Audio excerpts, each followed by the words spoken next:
ದೆಹಲಿಯ ದರ್ಬಾರ್ನಲ್ಲಿ ನಿಮಗೆ ಮತ್ತೊಮ್ಮೆ ಸ್ವಾಗತ. ದೆಹಲಿಯ ದರ್ಬಾರ್ನಲ್ಲಿ ಈಗ ಆಡಳಿತವನ್ನ ಮಾಡೋಕೆ ಬಿಜೆಪಿ ಸಜ್ಜಾಗಿದೆ. ಆ ಆಡಳಿತದ ವೈಖರಿಗಳು ಹೇಗಿರುತ್ತೆ ಅನ್ನೋದು ಮುಂದಿನ ದಿನಗಳಲ್ಲಿ ಗೊತ್ತಾಗುತ್ತೆ. ಕಾರಣ 27 ವರ್ಷಗಳ ಬಳಿಕ ದೆಹಲಿಯ ಜನ ಬಿಜೆಪಿಯನ್ನ ಆಯ್ಕೆ ಮಾಡಿದ್ದಾರೆ. ಸೊ ಒಂದು ರೀತಿಯಾಗಿ ಬಂಪರ್ ಹೊಡೆದಿದೆಯಾ ಅಥವಾ ಲಾಸ್ ಅಲ್ಲಿ ಬೀಳ್ತಾರ? ಸದ್ಯಕ್ಕಂತೂ ಅದರ ಬಗ್ಗೆ ಇಲ್ಲ.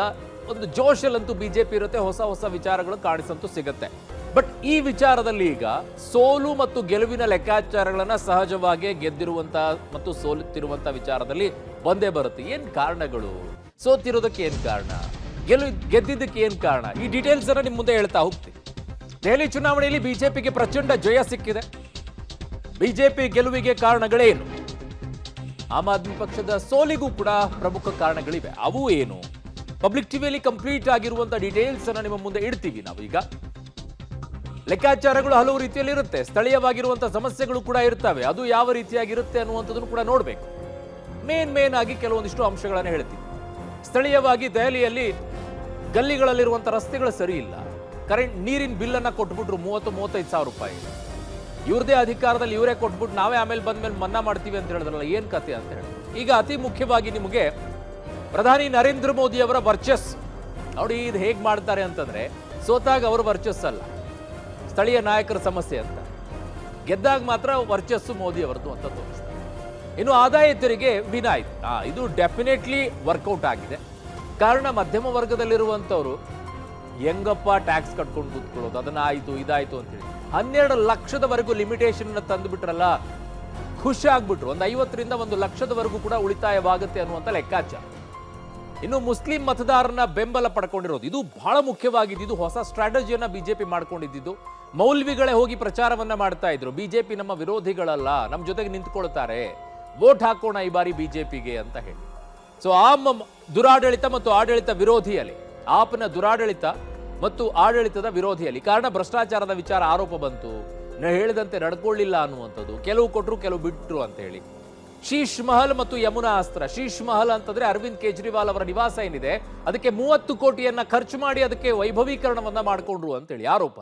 ಇನ್ನು ಯಮುನಾ ವಿಚಾರಕ್ಕೆ ಬರೋದಾದ್ರೆ, ಅವರು ಪ್ರತಿ ಚುನಾವಣೆಯಲ್ಲೂ ಕೂಡ ನಾನು ಕ್ಲೀನ್ ಮಾಡ್ತೀನಿ, ಕ್ಲೀನ್ ಮಾಡದೇ ಇದ್ರೆ ನನಗೆ ಮತ್ತೊಂದು ಬಾರಿ ಗೆಲ್ಲಿಸಬೇಡಿ ಅಂತೆಲ್ಲ ಹೇಳಿದ್ರು. ಈಗ 3ನೇ ಟರ್ಮ್ ಅಲ್ಲೂ ಕೂಡ ಜನರಿಗೆ ಅದನ್ನೇ ಹೇಳ್ತಾ ಇದ್ರು, ನನಗೆ ಮತ್ತೊಂದು ಅವಕಾಶ ಕೊಡಿ, ಈ ಬಾರಿ ಮಾಡೇ ಮಾಡ್ತೀನಿ ಅಂತ ಹೇಳಿ. ಹಾಗಾಗಿ ಇವೆಲ್ಲ ಸಮಸ್ಯೆ ಆಯಿತು. ಉಚಿತಗಳ ಭರವಸೆ, ಡಬಲ್ ಇಂಜಿನ್ ಭರವಸೆ ಬಿಜೆಪಿ ಕೊಟ್ಟಂಥದ್ದು. ಆಮ್ ಆದ್ಮಿ ಪಕ್ಷದ ಭರವಸೆಗಳನ್ನ ಕೂಡ ನಾವು ಮುಂದುವರಿಸ್ತೀವಿ, ಅದರ ಜೊತೆಗೆ ನಮ್ಮ ಭರವಸೆಗಳನ್ನ ಕೂಡ ಮುಂದುವರಿಸ್ತೀವಿ ಅಂತಂದಾಗ ಆಪ್ಷನ್ 2 ಇಲ್ಲೇ ಕಡೆ ಸಿಗ್ತಾ ಇದೆಯಲ್ಲ ಅನ್ನುವಂಥ ಆಯ್ಕೆಯನ್ನ ಮಾಡ್ಕೊಂಡಿದ್ದು. ಜೊತೆಗೆ ಕೇಂದ್ರ ಮತ್ತು ರಾಜ್ಯದಲ್ಲಿ ಅವರೇ ಇರ್ತಾರೆ ಅಂದಾಗ ಯಾಕೆ ಸಮಸ್ಯೆಗಳು ಅಂತ ಹೇಳಿ ಇವೆಲ್ಲವೂ ಕೂಡ ಇದೆ. ಇನ್ನು ಸೋಲಿಗೆ ಕಾರಣ ಏನು ಅಂತ ಕೂಡ ನೋಡ್ಬಿಡೋಣ.